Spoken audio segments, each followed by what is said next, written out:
Welcome to I Hate It Here, the podcast for HR and people professionals, making the hardest job in the world just a little bit easier. I'm Hebba Youssef.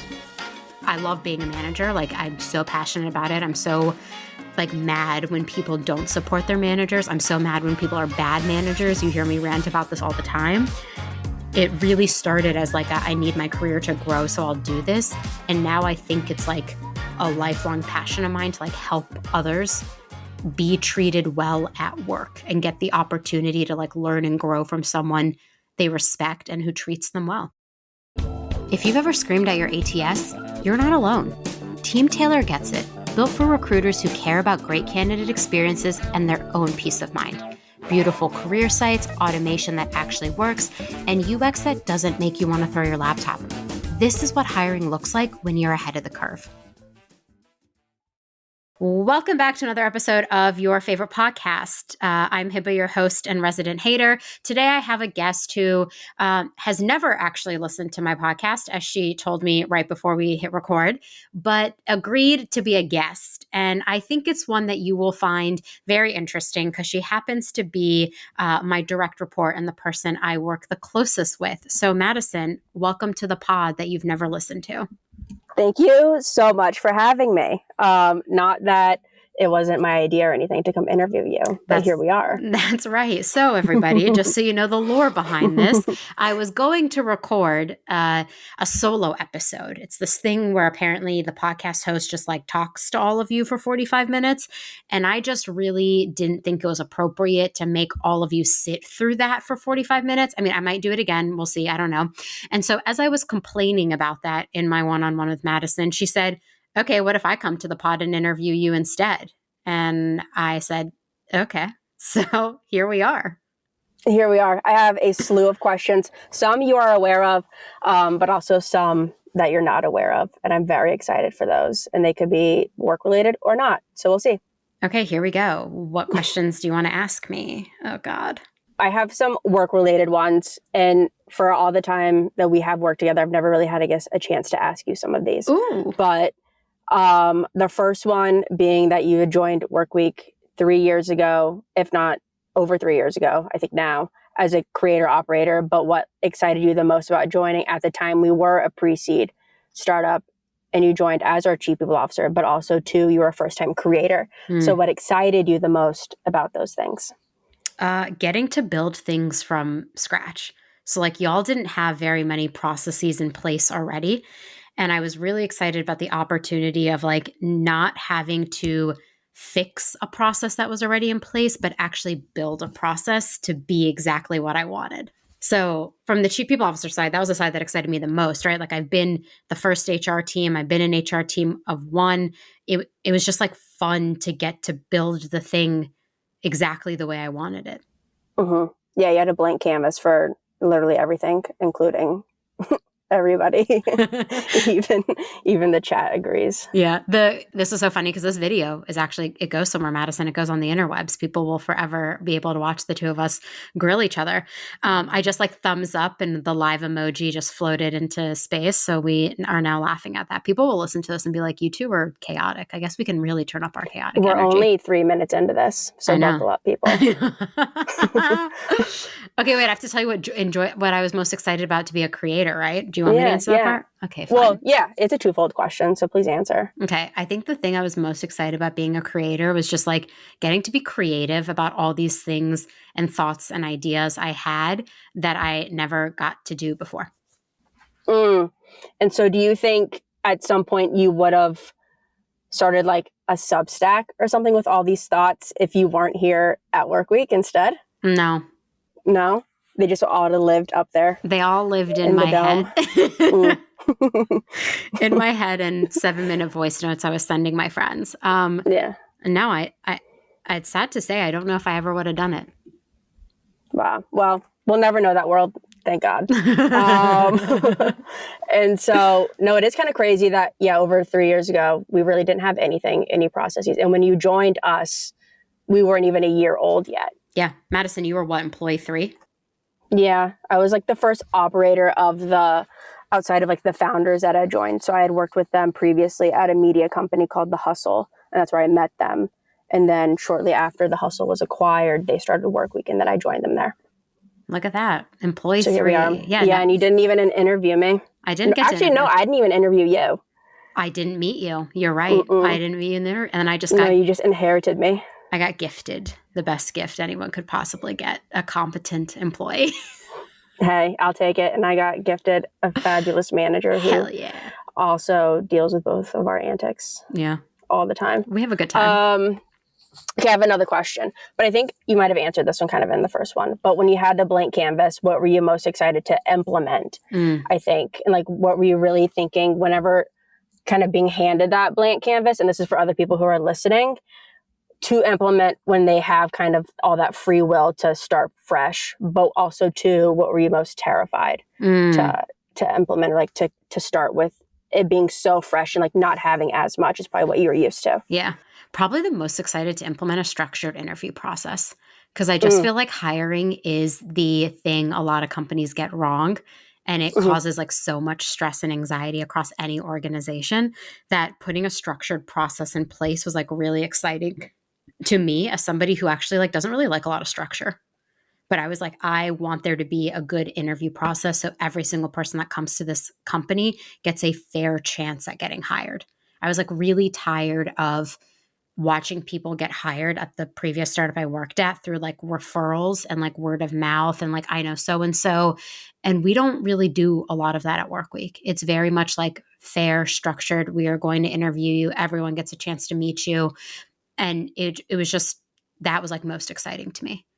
Because it felt like we were leveling the playing field in like a big way for a lot of people who otherwise might never get to meet us. I don't know why my reactions, this is so funny, y'all. I'm not doing a thumbs up. Like maybe it's catching me off camera or something. I don't know. But it keeps like giving me a thumbs up emoji. It just likes what you say. That's why it's agreeing with you after you drop all of these knowledge bombs. And it's like, yeah, this is great. Is this an AI integration or something? It's like, yeah, she's saying something smart. Let's give her a thumbs up. Let's give her a thumbs up. Makes her feel better. Makes her feel better. For sure it does. I'm like, yeah, I'm saying smart things. Okay, the thing I was most terrified to do probably was performance reviews, because I really hate them. Why? Why do you hate them so much? I just feel like a lot of places they were a giant waste of time. Remember my second edition of I Hated Here Ever was, does performance management actually measure your performance? And then it trended on Hacker News, which I love Hacker News. It's like a bunch of nerdy ass people talking about work, tech, all that good stuff. And it like trended on Hacker News. And I was like, oh my God, I made it. You're like, I'm meant to be a creator. This is my second newsletter and I'm already here. I'm trending on Hacker News, a website that no one fucking knew anything about. So. Yeah, I've never heard of her. So it was a big deal. It was a big deal for me. No, I think there's so much emotion that goes into performance reviews. Not our performance reviews, because you and I just speak very candidly to each other, but we have that relationship. But there's so much emotion that goes into performance reviews that I was like really scared that if we did something different, if I like tried to change it, that it wouldn't actually work and it would upset people more. Well, transparently, I don't think we even had at the time performance reviews in place. So you too had that blank canvas of both hiring, but also with the performance reviews, and like the whole HR division and org like was your oyster. Remember, we started with Feedback Fridays first for like 6 months just to get people in the habit of doing feedback. It might have been 6 months or a year. It sticks. People really still enjoy it. Wow. And I tell a lot of people too, like friends of mine, that we don't really do traditional like one-on-ones and like feedback like only at performance review time, that we have like continual feedback through Feedback Fridays. Yeah. Or if you're like us, we just say candidly whenever we're feeling it. Send you a voice everybody's that special. Don't do this again. That really bothered me. Can you not ever do that again? Thank you. It's not good feedback to get. I can be annoying. Never. That is a question I have for you later, though, is what are things that I do that annoy you? But also then I think you have that question for me too, of what are things that you do that annoy me, but we can unpack that. We got to put me on blast. We can't make everyone think that we have like the best relationship on earth and then they listen to us and it's just you and I gassing each other up for an hour. We're not there yet. We're starting slow. Okay. We're getting there. We're building. If you had listened to the podcast, you would know how it goes, Madison. I think it's better organically just to throw it out there and see what happens. I listened to Giggly Squad as prep for this, if that helps at all. But this is vastly different, I think, than Am I a than my Paige or a Gigglers. Hannah? Am I a Paige or a Hannah, Madison? We talk about this all the time. I think really it's a mix of both. You have some Paige coded things, you have some Hannah coded things. I unfortunately think I'm a bit more Hannah than Paige, but they are there. But that's what makes us such a great duo. You have to have a Hannah to your Paige. We are the Hannah and the Paige of the HR working world. Yes, absolutely. And that's what makes us work. Giggly Squad 2.0. No, I mean, I yeah, don't think we're allowed of to course. say that. But please don't sue me, Hannah and Paige. I love you guys. OG Giggler here, please don't do that to me. It's too much admin. They'll get it. Gigglers will get it. It's too much admin to sue us. When you think of people ops leaders, and when you think of them kind of starting earlier in their career, what are some things maybe you think that they get wrong when they start early in their careers? This is a juicy question. Mm-hmm. I think trying to do too much.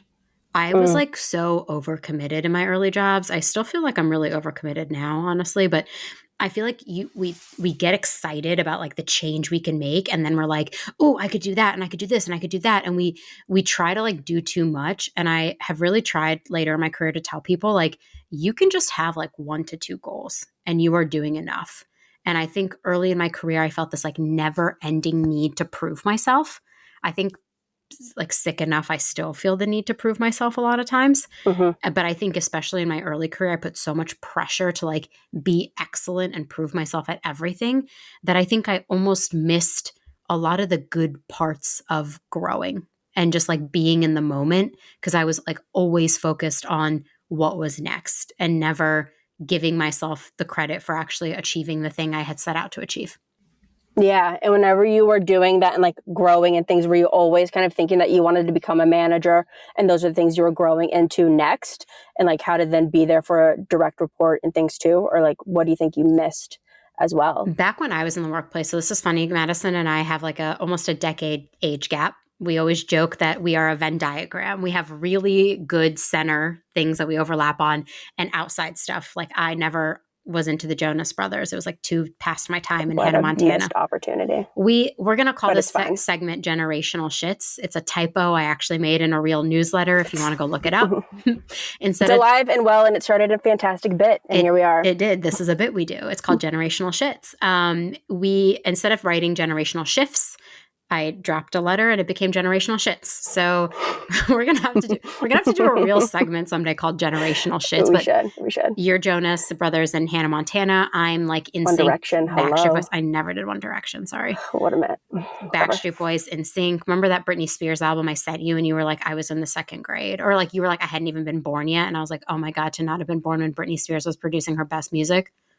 What a missed opportunity. Missed opportunity. Sorry, let me go give that to my parents and say, hey, my manager said that you just like I needed to be earlier so I could have Britney Spears. Your manager, my manager said you should have birthed me earlier so I could have embraced Britney Spears. But actually, it's okay because I lived through One Direction and Jonas Brothers and everything else. I never had that. They're having a resurgence. They are. So it's been fun to watch on TikTok. But the reason I bring that up, like the generational difference, was I think when I entered the workplace, there was a lot of pressure on the only way to move up in your career was to be a manager. I never thought it would be, I did think I would be good at it, but my incentive was not to be a good manager. It was to move up in my career. And then when I started managing, I realized I had such a love of like teaching people things. Like I'm a lifelong learner, you know this. I'm always geeking out about random things. My dad and my brother were both professors who taught people. Like I grew up with having my dad around the house constantly trying to teach me things. And when I became a manager, I felt for like the first time that like I embodied the very thing I had watched for so long in my life. I was able to mirror the thing my dad and my brother got to do every day. And that was like really cool. Like I love being a manager. Like I'm so passionate about it. I'm so like mad when people don't support their managers. I'm so mad when people are bad managers. You hear me rant about this all the time. Yeah. It really started as like I need my career to grow, so I'll do this. And now I think it's like a lifelong passion of mine to like help others be treated well at work and get the opportunity to like learn and grow from someone they respect and who treats them well. Yeah. But when it too, I think there's a lot to like have a good employee and like to have a good direct report. And you do a really good job, at least from me, like starting that from day one, very open, very candid, very like trust building and those things. Yeah. And I think that helped a lot. But whenever, like, what do you do when you have like a bad direct report, or if Been anything, there. like a direct report that might not like you? Oh, I have been there. Which is funny because my last direct report is one of my best friends now. So that should That's really interesting. tell like one of them I'm still friends with. The other one I'm literally call her my best friend. Like I had dinner with her on Sunday and she has my old job and I'm so proud of her. And she has like exceeded and passed me and surpassed me in so many ways. Like she's amazing. She's incredible at her job. Like truly great friend. But I have had direct reports not like me very easily. I think to take accountability for it, I think it's really hard to be the best version of yourself in every environment or an environment that doesn't let you be the best version of yourself. I feel incredibly lucky at work week that I get to be myself. Like Adam and I get to be dorks with each other. We get to rag on each other in meetings. We like laugh and move on. Like I can show you my authentic self. That's not always the case. So I have struggled with direct reports where I'm in environments where that isn't appreciated as much. And I had a direct report, like she never came out and said it, but she very much did not like me. Like it was very clear, like it came back to me that like she had been talking to other executives about me, like not great. And I think, for me to experience that, it was very humbling because I'm somebody who had never had that strife with any of my teams before. Like I had usually had good relationships with my direct reports because I was very clear, like my goal here is that I set you up for success. My goal always is that my team is more successful than me. I could care less about getting the credit. I care everything that my team gets the respect that they deserve and they're able to do work that they want to do.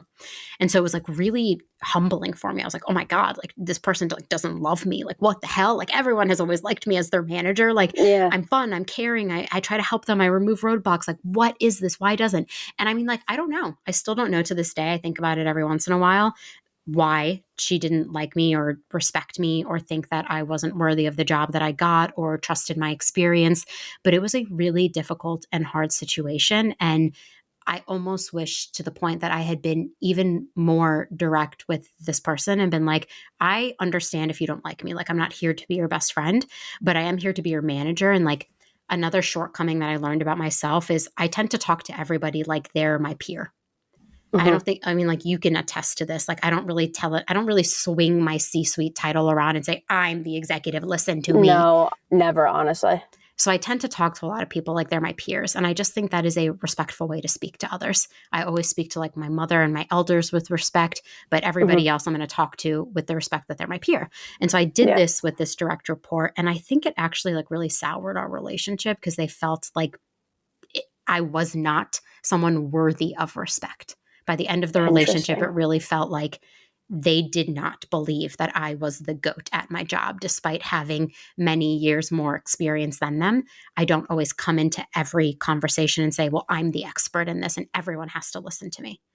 I've really like made it a habit to just be like, let me be open to whatever else anyone else wants to do. And like my management style is not authoritarian. It's like, oh, let's chill out. It is not. It is not. I'm not trying to micromanage you. I'm not trying to tell you what to do. I'm literally here to help you remove your roadblocks and get our work done. I'm here to say, I expect this. In the social contract, you tell me I expect this from you. And together we build a really strong relationship, hopefully over many years where we respect each other.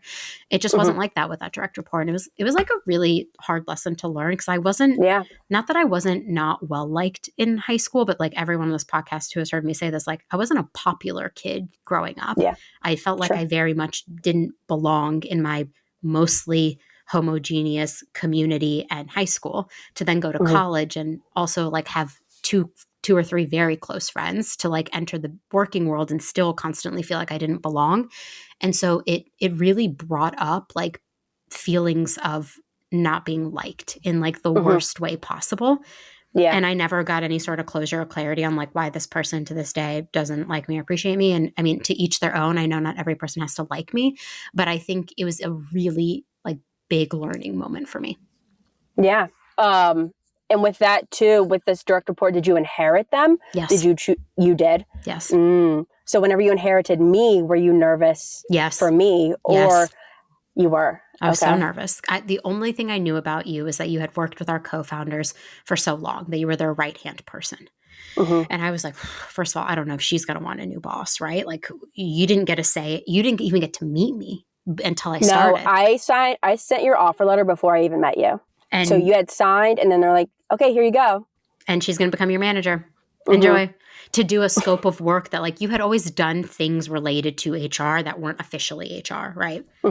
So I was like, oh God, is she going to like the work? Is she going to like me? I was like really scarred coming into our relationship, honestly, because I was like, I didn't even get to pick this person. And what if they fucking hate me? And then my job is just miserable all day long. And all I really want to do is do great work with people I like and respect.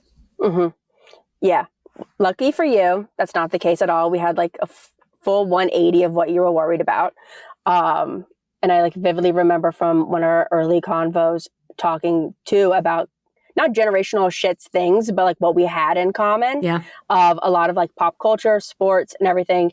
And I left the first call with you and I came to Adam and Becca, our co-founders here. And I was like, I love her. I'm obsessed with her. I can't wait to like work with her. And so Thank God. Thank God. I think too, we're like, thank God that she likes this person. Cause of course too, I think they were worried for me. Yeah. But no, we had like a full 180 of what you were worried about. But for those who are worried about inheriting direct reports, what advice do you have for them? And how do you at all, like, how can they just kind of make that transition maybe for themselves, but also for the direct report easier? If not, just any advice really. Oh, I love that. Get to know them as a person. There was I didn't have a motive in coming to our first call and asking you about our shared interests, but it became apparent very quickly that we had a lot of like invisible strings. We both play basketball. We both loved pop culture. I mean, like our difference is also like I love to read, but like you love to listen to me tell you about the things I'm reading, or you pretend like you like to read. I can't read. So it's really hard for me. Oh God. There. Not this bit. This bit. One time I might have very casually have said to Madison, without having ever watched a Giggly Squad episode, by the way, because I know this is also a Hannah and Paige bit too. I was like, can you even read? And now it's become a long running joke. And by the way, I just meant like reading as in books. I was not trying to bully my direct report about her not great literacy skills. Sure. But now it's become a bit where now at least once a week I ask her, can you read? And it's really funny because I'm probably... Usually I just say no at this point. Yeah. I just say no and you send me novels. And once you did send me a novel and I said, you forgot I can't read. It's like a wall of blue text. It's like, what is this? I can't read this. I can't read. Voice note me next time. Yeah. I mean, our shared interests are, we are a Venn diagram, which is truly any advice I would give to anybody inheriting a team, taking on a new hire, whatever, find your Venn diagram. You're never going to be exactly like the person. There's always going to be shared commonalities and then things where you're different. And you have to remind yourself, like, my goal as a manager is not to make you a carbon copy of me. It's to make you understand what work we have to get done. I'm not trying to tell you how. You don't have to do everything like I do everything. I just want you to get to an outcome where you've done the work and you say you're proud of the work and it's done within our priorities and our guidelines and all the things that we have to get done. So that is really the advice I would give. Like, get to know the person in front of you. Like, how do they prefer to receive feedback? How do they prefer to receive recognition? What excites them? What doesn't excite them? Like, I almost always know before I assign you a task if you're going to like it or not. Yeah. What's my sign if I don't like it or not? You don't tend to do it. You're not going to do it. I deprioritize. I still will do it. It's just not high on my list. I know, because I've stopped giving you tasks I know you're not going to like. Like, we also have interests, but our personalities are same, but different. I think we have I think so too. Dry senses of like humor, fun. We want to have a good time. We're funny, but like I am very much like the outgoing in everyone's face, and you are a lot of the times the quieter. I won't say quieter, but like you're a sit back and observe kind of person. Yeah. But I think it works really well to what your point is, because you're like, way more animated than I am, which is why you're one, just everyone loves you and such a great creator too, but, and authentic, which I will also say. And yeah, I think I'm a bit more chill, sit back, but we bounce each other, or we bounce ideas off of each other really well too. Yeah. Because we, just have different perspectives too, but we like hear each other with them too. Always tell when I'm going to pitch you a corny idea that I know you're going to say is corny. Like my RA me comes out, I'm like, oh, she's going to hate this. Yeah. I know she's going to hate this. Like she doesn't Offsites are the worst. Yeah, RA comes out every fucking time. It comes out every single time. And I always have to say, no. Yeah, it's not your thing. You're not let's build a theme, let's do an activity, let's build a thing like that. It's just not you, and that's okay. It never has to be you because I like doing those things.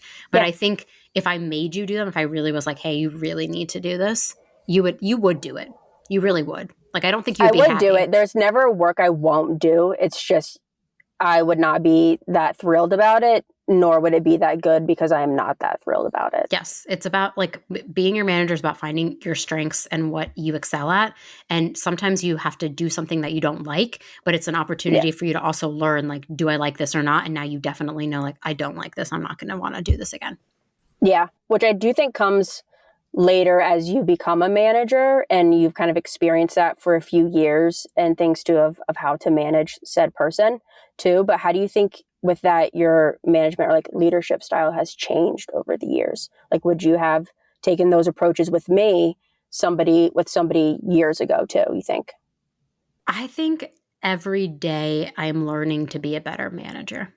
Like I think there's a lesson to be learned every day, and how I managed 10 years ago is probably not how I'd manage today. A lot of my 10 years ago management was like very prescriptive. I had to tell everybody exactly how I wanted things done.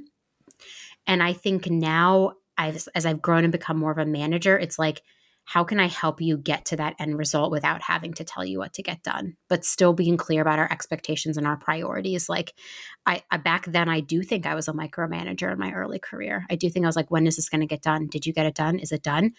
As I've gotten older and more mature, I've just been like, let me set the expectation. I need this thing done by the end of the week. And when I'm stressed about something, like when I called you last week and I said, hey, I'm going to ask you a lot of questions about this thing, is because I am feeling really stressed about getting it done.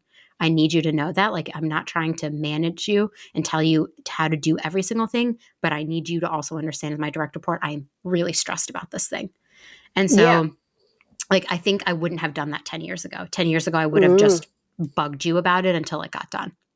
Interesting. Because you had asked me a question about you of like, when do I know that you're stressed? Yeah. And my answer was, one, usually you tell me, because we just have that kind of open relationship of you tell me when you're stressed and I tell you when I'm stressed. But you are very hands-off day to day, and you aren't a micromanager. But I would say I can tell when you're stressed when you get a bit more like impatient. And with that, it's not a word I would ever use to describe you as day to day, but you're a bit more needy in things. And you are a bit more like, when is it? Where am I going to get it? Can I have this?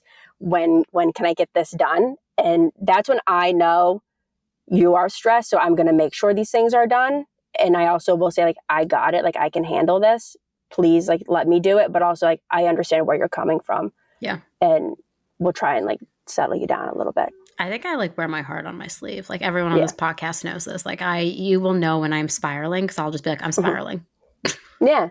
Which I really appreciate the openness in that, because then I know exactly where you are. There's so many things as a manager I try to like absolve you of. Like, I don't think it's fair for me to put my stress on you, but I think it's very fair and healthy for our relationship to say like, this thing is stressing me out.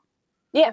But I'm not trying to stress you out more. And I think that also took me time. Like vulnerability can be really powerful. And I think I wear my heart on my sleeve. I cry on this podcast. I say like, you know what I mean? I share a lot of myself in this world, but also being vulnerable with your team is a mechanism for them to also get to better know you and to build trust. Like, you know when I'm going to tell you when I'm mad, when I'm sad, when I'm happy. You probably can tell when I'm stressed. Like all of those things are me being vulnerable enough to show you that these things are impacting me or they didn't sit well with me. And so, I mean, like, I think it's a really good trait. I'm also just like a feely Pisces queen. So like maybe that's a piece of it too. Hey, that's also a great dynamic of ours. I am a more calm Gemini. You are a feelings Pisces, and it's balance. I'm dire for like workplace astrology. I just posted this on LinkedIn the other day. I was like, who's doing astrology for work? Because I'm like trying. Wait, it's got to be a thing, is it not? Someone tagged someone, and I got to go deep on this, but like, I love me some astrology because one, we're all just trying to understand who the hell we are and why we do the things we do. Like this last episode, everyone heard me get coached and how self-aware I am. I could be the most self-aware person on this earth, but you better believe I'm still going to read like my astrology app. Let's see what it's saying today. Hold on. Let's open CoStar because it always tells me really funny things about myself. Well, we're friends on CoStar because then you could read one of our shared things. Isn't that what they do on CoStar too? Yes. They have like friends. I love this. Are you ready for this? Your day at a glance. Anybody who gets to experience your love remembers it for life. Okay. Wow, we're starting strong. We're starting so strong. Someone close to you has been taking your care for granted. It stings. Not I.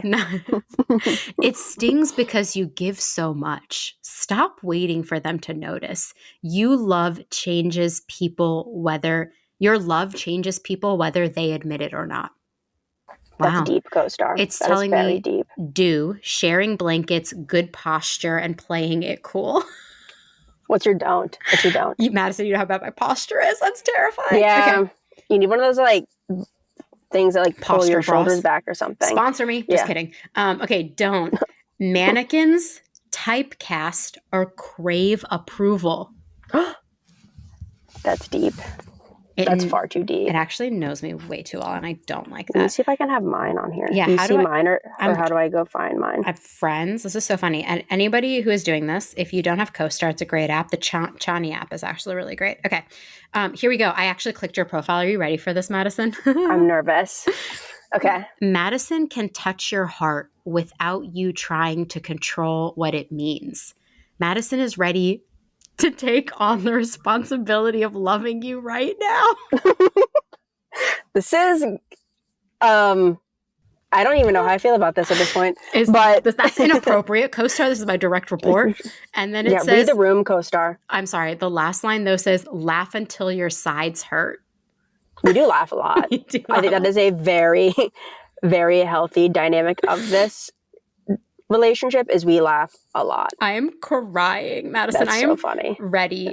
I hope you're ready to take on the responsibility of loving me right now. I guess I got to do what I got to do. Please I suppose. Do not report me to HR. Can we please on record say I don't feel like I need to report you to HR? Yeah, I feel like I don't need to report you to HR, but I will throw in safe space. Anon, please. My manager said something unhinged. Most ATS tools feel clunky, cold, and complicated. Team Tailor makes it feel effortless. Built for modern hiring teams, Team Tailor combines drag-and-drop workflows, branded career sites, and smart automations that save hours without sacrificing the human touch. Because every candidate interaction, yes, even those rejection emails, shape your employer brand. Team Tailor helps you make those moments count. It's why brands like Oatly, Five Guys, and Happy Socks trust Team Tailor to turn hiring into a seamless brand experience that candidates remember for all the right reasons. Hiring should be simple, fun, and effective, and Team Tailor makes it all possible. Need everyone to know this lore of us as well. One day I was like really kind of mean to Madison. I wasn't mean. I was like being funny and I was like making a joke. And then I was like, I don't know, I was like being dramatic and extra. And Madison goes, I'm going to go to safe space and I'm going to say, Anon, please. My manager is mean to me. I was like, my manager won't stop yelling at me and slacks me in all capital letters, I think was maybe the situation that we were in. And she doesn't actually mean to slack me in capital letters. She, I think, just forgets caps lock is on. I'm a boomer. And that's what she'll do. So I don't take any harm in it. Honestly, we just like to have fun day to day. And that was also a great bit that we started to. And now it's one of our bits. Anon, please. Anon, please. Now, have I ever reported you and said something in safe space about you? Not once. Will I? Would. No. What do you mean? Could I? Maybe. Could I? You know what? Maybe after this pod I will. After this pod, my manager forced me to spend an hour of my day with her on her podcast, and I did not like it. She used me for content. Okay, I did make that TikTok about you, but also this is a really good time to tell that story that I need to make into a TikTok someday. Okay, tell it. Everyone should know this about Madison. She does not like musicals. Okay? I don't know if it's the people singing. Actually, maybe you should tell us why you don't like musicals after I tell the story. But she does not like. Well, I want to clarify that there is one musical that I thoroughly enjoy. Is and it that Wicked? is the entire. No. Okay, sorry. God, no. That is the entire High School Musical series. From 1, 2, and 3, which we can rank them later on if we want to. Yes. Okay. Because second's the best. And that is the only musical series that I thoroughly enjoy. Okay. So Madison does not like musicals other than High School Musical, which is also great because I saw it in theaters when I was like in college, but we don't need to discuss how old I am. Or middle school. Please stop talking. Anyways, so Anon, please. Anon, please. Okay, so Madison does not like musicals, but the really fun thing about Madison is she might not read the book, she might not watch the musicals. She will, maybe against her will sometimes, listen to me recap the entire story in an effort to tell her it. She one time listened to me recap multiple seasons of Buffy the Vampire Slayer, a show she has never watched, only to end with, why does the main character keep dying? And that made me really mad, and that's an episode for another time. But one time I was recapping to Madison the entire plot of a brilliant musical called Newsies, because I knew she would never watch this musical. It is one of my favorite musicals on earth. I love Christian Bale in it. I used to choreograph dances in my kitchen with my best friends from high school to the music, okay? I got to sing it in chorus as well in middle school and in high school. And so I'm recounting the whole premise of Newsies. If you have not watched Newsies, please stop listening to this podcast and go watch Newsies. It's about these newspaper boys who go on strike because Joseph Pulitzer and William Randolph Hearst, the publishers of these newspapers, start taking money away from them and squeezing their margins, so they actually don't make as much money. So they decide to form a union and strike. And there's a brilliant line we're a union just by saying so, which is not actually how unionization works, to be clear. But I explained this whole plot to Madison, and Madison's listening, she's actively listening to me explain the plot of Newsies to her. And I finish explaining it and I'm like, okay. And she goes, without missing a beat, is this what radicalized you? But the passion and everything you were telling me about it, I was, this just got to be it. This is so funny. At 14 years old, yes, Madison, I was radicalized by workers' rights. And that is the full origin story of how I came to be. This story actually started in the year of 1998. No, I'm just kidding. I was in school watching Newsies and decided this is wrong. This is my life mission, is to fix workers' rights. Honestly, I really think you would actually enjoy Newsies, but I won't go as far as to make you watch it. So I have a long list of other recommendations from you before I get to Newsies. I'm sure in my lifetime I will get there. But I am so one of my greatest accomplishments when it comes to TV and what you have watched is getting you to watch Bravo, getting you to watch Summer House, getting you to now into Southern Charm, finally getting you into Salt Lake City. Yep. Bless the Lord, which we'll get to in a second because I do have a question about that. It's one of my fun questions that you don't know about. Love. Fun question. But really, I think my last one of the ones that you know about for you were, I guess it's 2, really. What are some things that I've taught you over the years, too? And then what are, I don't know, just some of your favorite moments other than our bits that we've had together? We've had so many good bits. What you have taught me, honestly, patience. Oh my God.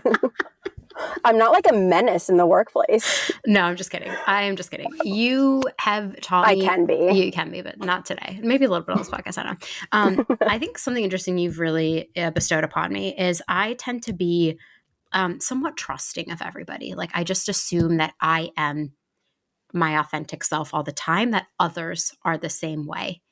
And I think you have such a good read on people because I'm always so excited about the chance of meeting someone new and the excitement of a new best friend.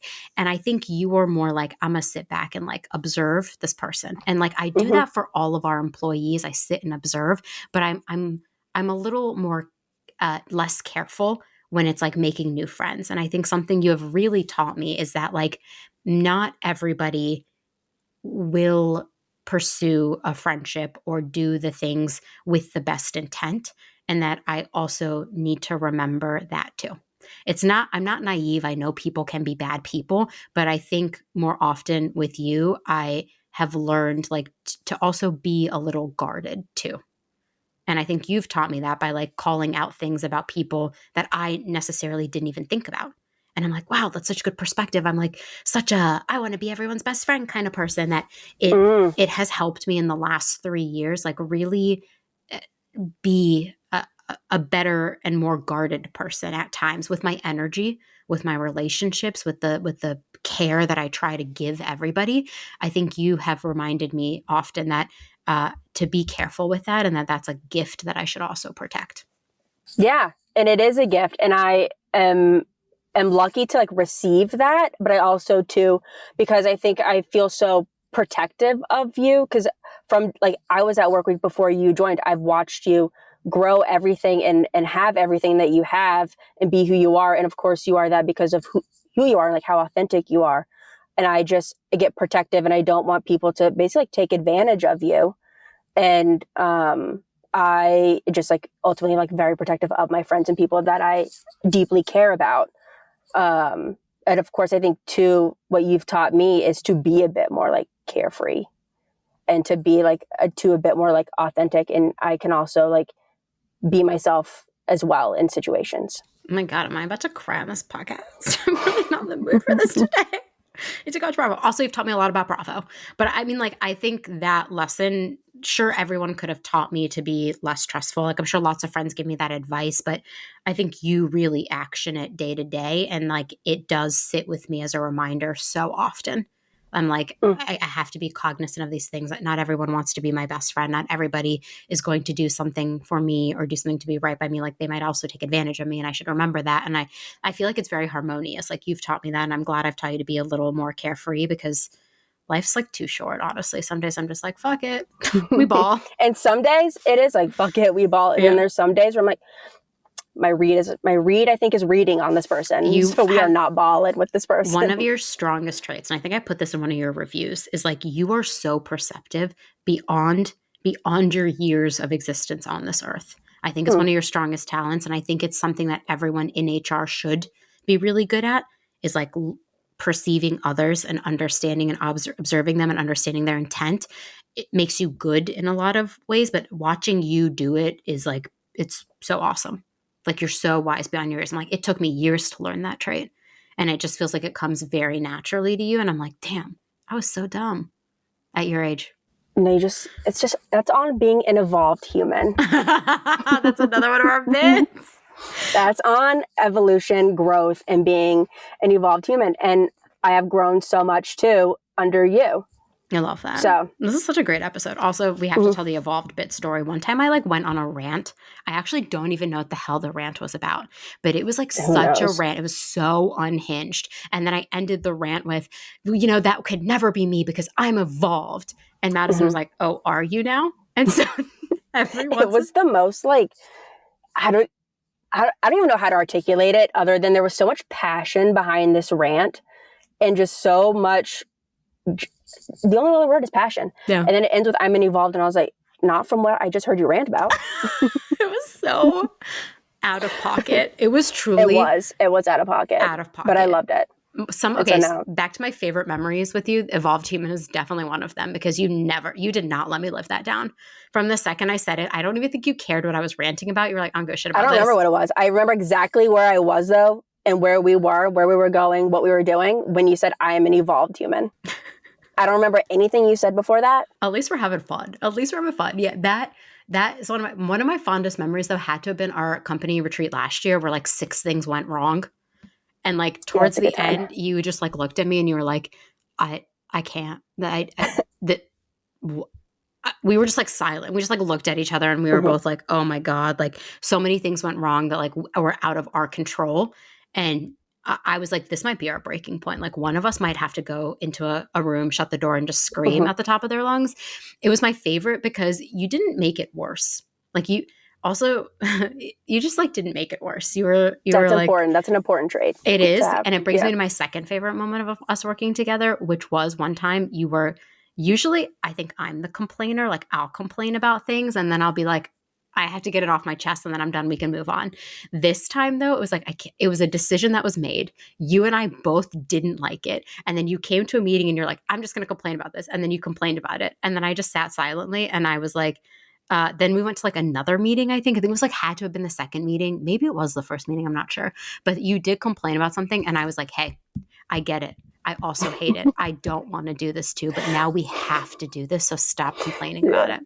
And then you humbled me right there. Well, after that, I was like, damn, I should be complaining less. Cause like I had to tell you, it was because I think you and I were both so annoyed with this thing. And I was like, I think so too. I know we're both annoyed. Let's just go do it. So we never have to fucking think about this thing again. So that was really fun. That was a fun moment because I don't do that to you often. I think that was the only time in the history of like the 3 years where I've been like, stop talking about this thing right now. I can't handle another minute of this. Yeah, I was a bit taken aback by it. And I was like, she doesn't really talk to me this way, but I guess I deserved it.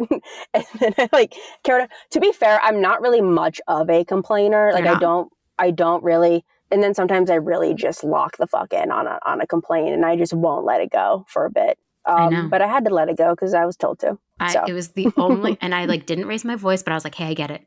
This sucks. I also just don't want to talk about this anymore because we both know there's no way out of it. Get it done. We have to get it done. Yeah. There's that. That was a fun moment. I don't know. We've had a lot of really good time together. Like it has been fun working with you in the last 3 years and hopefully many more years in the future. I know probably one of my favorite things is that you know almost always how I'm going to react to anything. And I think that's just a learned trait. Like, you know, if it's going to upset me, you know, if I'm going to be okay with it, you know, if I don't care, you know, if I'm just like, handle it, tell me about it after the fact. Like, I think that's a really sacred thing. So like every time we're in a situation where I don't even have to react, you already know I'm going to react a certain way and then you handle it is really like the best thing ever. Well, I would say also too, you know how I will react to things. Yeah. Oh yeah. And so we have learned to read each other very, very well. And for me, I think too, since I started my career in a startup, at a very like small startup, I kind of was just like given a manager who didn't really like want to manage me, honestly, I don't think. And they just like were very hands off, quite like half-ass. And then I come to work week. I have a manager who wants to manage me, but also we are such a young company and I started and we hadn't even launched yet. Yeah. So we were very, very new and there were so many moving variables and I was still so young. There was a lot that I needed to learn. But with you as like my manager, I think a lot of people do have those sometime in their career, in their life that shape them. And I'm lucky enough to have that now so early in my career. Maybe I will actually cry.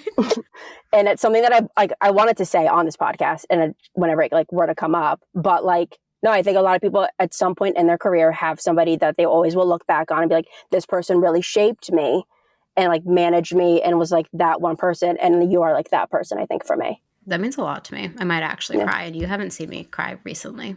Not recently. But like sometime in the last year, I'm sure I've cried in front of you. I don't think you've ever seen me cry.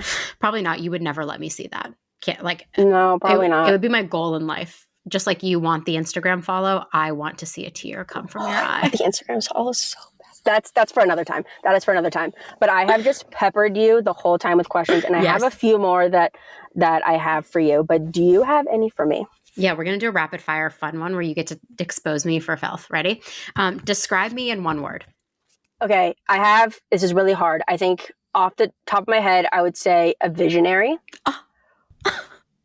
And second, I would say determined. Oh, thank you. Third, I would probably say sometimes a menace. Okay. What's my most annoying trait? Okay. I would say one, you used to do this to me all the time and it annoyed the shit out of me, but you fixed it. And this was whenever you'd be like, okay, I'll call you back in 5 minutes. And then you would never call me back. You would never slack me back. You know, be like, hey, let's get back on. Let's do these things. So I just kind of learned that if it's not important, she doesn't need to tell me about it. If it's going to be important enough, she'll call me back. So I'll just carry on with my day and do whatever I need to do. And if it's important, she will tell me. But two, I think the second one is obviously it's no secret that you're an opinionated person. And I think I might have a bit of a recency bias with this one because it's happened this week that sometimes whenever we're like working on a project and you let me take the reins on it, specifically with this deck that we were making this past week, and then you say you can deal with it, you do it.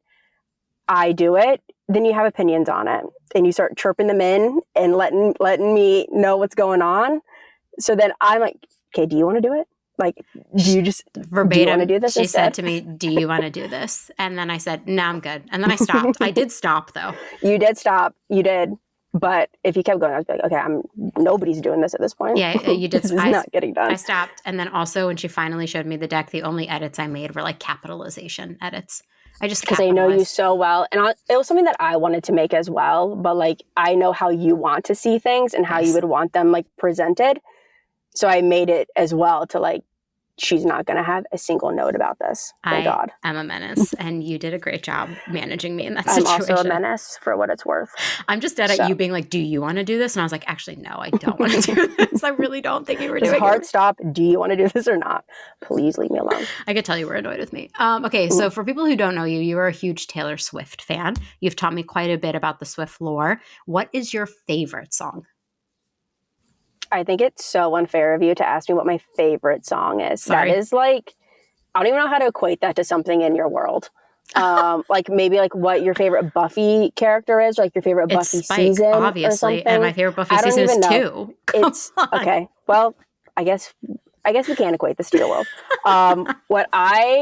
It's such an impossible question. Can I give you like different scenarios of favorite songs, like what they could be? No, or just give me top 3. Okay, my top 3, I think my most nostalgic and favorite one is going to be Fearless. Also, I will say Don't Blame Me. And then that's off the best album ever, Reputation. Although I really enjoy Guilty as Sin off of Tortured Poets. To me, they're like kind of sister songs, as well as So It Goes. And then I think my favorite like deep cut, I'll say, is The Great War. I don't think I've heard that one. You have, and you said you didn't like it. Oh. Because I remember we were doing something.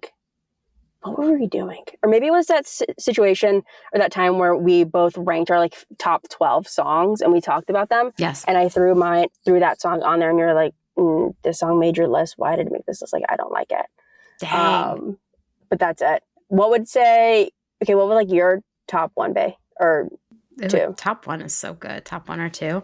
I actually really like Now That We Don't Talk.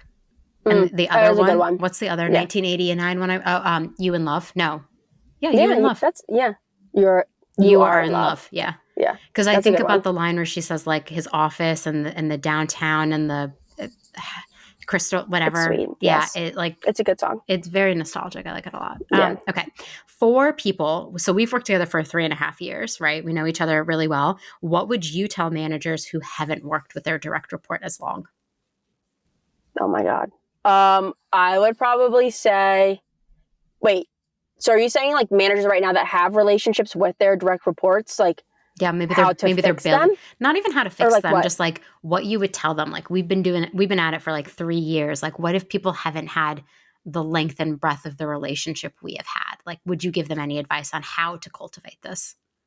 I think what we've kind of been talking about most of this pod is just really treating your direct report as one. They are just like a human and they're not just like here to get your work done too, but really like care for them as people, treat them as people, and maybe as a friend too. I think it's a bit like taboo of this like work, like direct report relationship of like, they're just here to get your job done. Like, yeah, we're people too. We enjoy being too around and talking to your manager as if they are like a human and a person. And I think being authentic in all of it really goes a long way. But I think I just got really lucky with you because you're so fun to talk to all the time.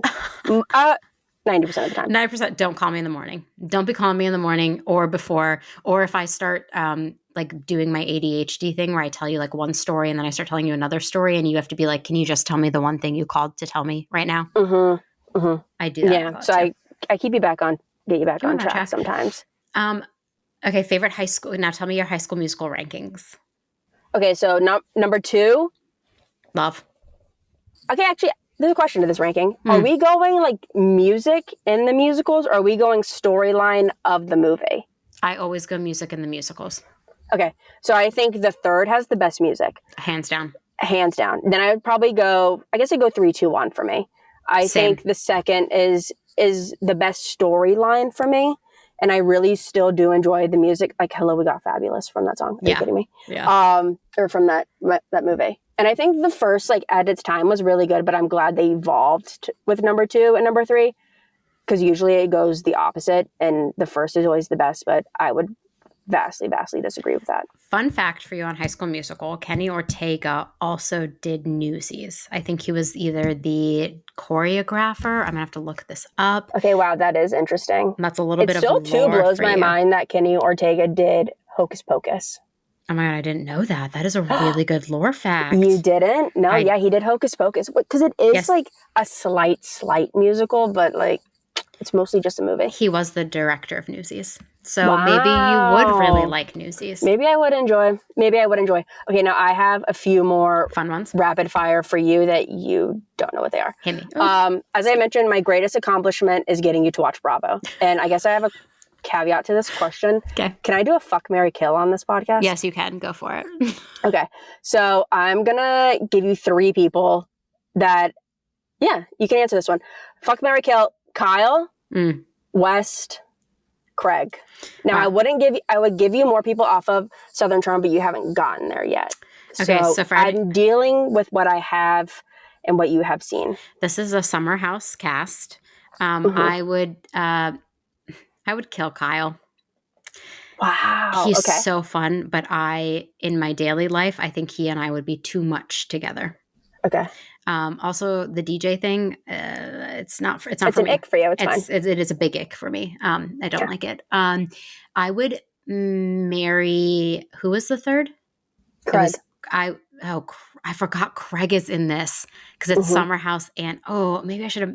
No, I would marry West. I would. I'm sorry. Wow. I would honestly. I would have to. Of the 2 people left, I forgot that Craig was in here. I thought we were going to put what's his name in here. Jesse? No, Carl. Oh, no. Because I would marry Carl. Carl's just like such a sweetheart.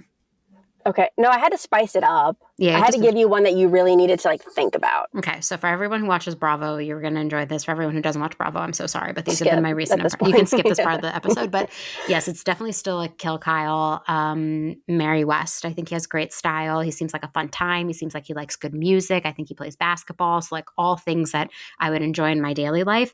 And I have to say F Craig, which ew, but then I would be Eskimo Sisters with Paige. So. Hey, I don't know if she at this point would be like, I don't know actually. This is a work podcast, so this is so funny. We should what's next? If you could have 3 guests from a 2000s TV show join you at dinner, who would it be? Not the actor, but the character. The character. The character, not the actor. Oh my God. Okay. Brooke Davis. Okay. So fun. Clothes over Rose. That's an easy, yes. That's an easy one. Yes. Buffy Summers, because at that point, she's the one that dies all the time. Do I know if she's a vampire slayer or not? Because like if she's coming to dinner, probably some demons are going to attack us, and I'm not into it. So okay. But you like such like woo-woo stuff. I do. So maybe I would act but Spike is a vampire and he's so hot, and maybe I would want him to come to dinner. Now, do they like feud? Like, could they be dinner guests together? They could. They like kind of casually dated, had a romance, whatever. Okay, no, I would pick Brooke Davis, Buffy Summers, and then maybe like a curveball, Meredith Grey.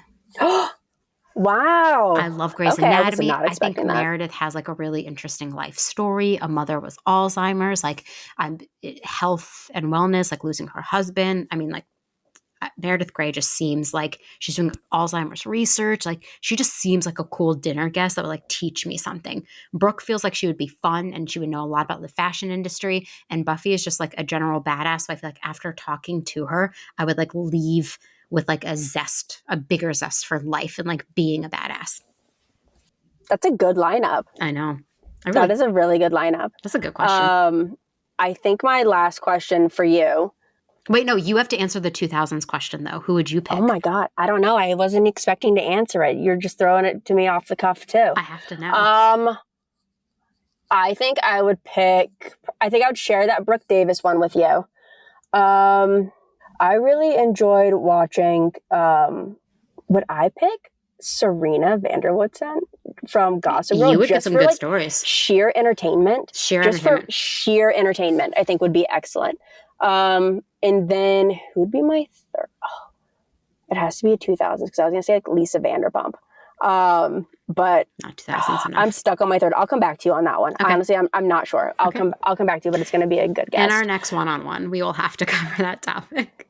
I think everybody, when interviewing a direct report manager or have an early call, should have a variation of a pop culture or shared interest question like this. Maybe, that's my recommendation. But then how do you keep the interview process equitable if we're asking just like about interests and preferences? Maybe just, okay. Add it to onboarding. Yeah, you're right. That's an onboarding question. Okay, sorry. Okay, my very last question for you, and then of course you can ask me more or we can end it here. I don't know. What is something that I do that annoys you? Oh, wow. We're ending on we need to have a question for this afterwards.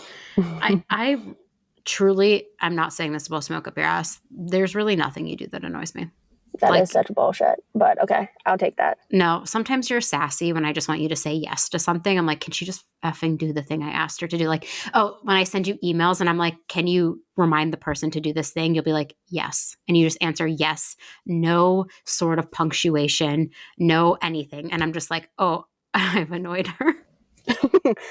I do think maybe sometimes you've read into that when I give you like a one-word answer, perhaps that means that I've been annoyed, but usually that doesn't happen that often. You went through a phase like 2 weeks ago where you kept asking me if I hated you, and I was like, that's annoying. I don't have time for this. I do that. Well, because you would ask me to hop on a call with you and then you wouldn't join it, or you would say something and then I'd be like, so you hate me? Yeah. I was like, please stop this bit. I don't like it.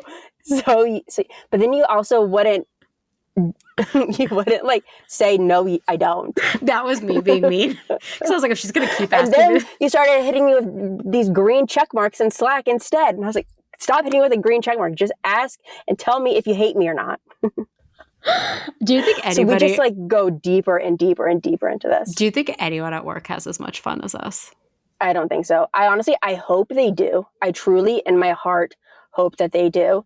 Because I have been at this company for 4 years and that's a very long time, but it's still like the people like you and others that keep me like here. And I am having like so much fun in my day to day. And a large part is that due to like our working relationship. And I really do hope that people are having fun.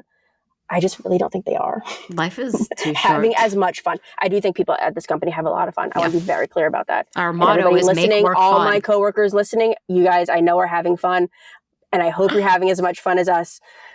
But I don't know if you are. I mean, we're having a good time. I mean, our motto is make work fun. So people are having a good time. And you're about to go to Friendsgiving or Office Giving, I guess, and get to eat a turkey our CEO has roasted. Yeah, he does it every year for the last like 3 or 4 years. And honestly, I'll say it, better than when I get it home. So I'm so jealous. I'll take it. I mean, this has been a really fun and informative episode for probably everyone listening. Maybe they've learned probably too much about our working relationship and now they're going to roast us on social media. But I really feel like this could be a recurring bit, like a quick one-on-one between you and I as we talk about the annoying things we have to navigate in the world of HR or just pop culture. Yeah. But this has been so fun. And I'm about to go watch some Bravo and maybe eat some rotisserie chicken. Oh, yes. Wait, can my last question be, yes, now that you're only one episode into Salt Lake City, which you're not even aware of all of the lore and everything that occurs in the show, can you give me your like initial takes? Because I too want to revisit this once you watch some more of the show. I'm caught up, for listeners wondering. I am fully aware of everything that is going on the show. But you're only one episode in. Yeah. And I want to know what your initial takes are. So then we can revisit it too as time goes on. So confused by the Housewives franchise because like they are just living life. Like I'm just so confused by them. They're just like it's their job to be a menace too. Yeah. But they are like their first season on the show, this is like their life. As time goes on, not actually their life. My standouts are Jen Shaw, as she said, "Assalamu alaikum, bitches," made me die laughing. Okay. I was like, I cannot believe this woman just did that, but okay. Mary's outfits were amazing. Highly, highly entertaining. When she told Jen Shaw that she smells like hospital, I've never laughed harder in my life because I know exactly what smell she is talking about. Exactly. It's so relatable because I think everybody too knew exactly what she's talking about. I'm so confused about the two brunettes, Lisa and Meredith. Can you tell them? You probably can't tell them apart. I'm so sad to say this. They're going to roast me for this. I can't tell them apart. Yeah, that's okay. Listeners and watchers couldn't tell them apart for the first like season or so. Even you're not the only one. Less entertaining than Mary and Jen Shaw. And Whitney is interesting to me. Like runs her own business, but then the divorce, and I'm just intrigued to know like what kind of role she plays. And then there's the other blonde with the short hair, Heather. I was like, wait a minute. She met her husband when she was 18 and she was already married to another person and she was 18. And then this guy was 18 years her senior. And I was very... You're getting some people confused, I think. Oh, wait. Who's the short-haired one who met her husband? That's Whitney.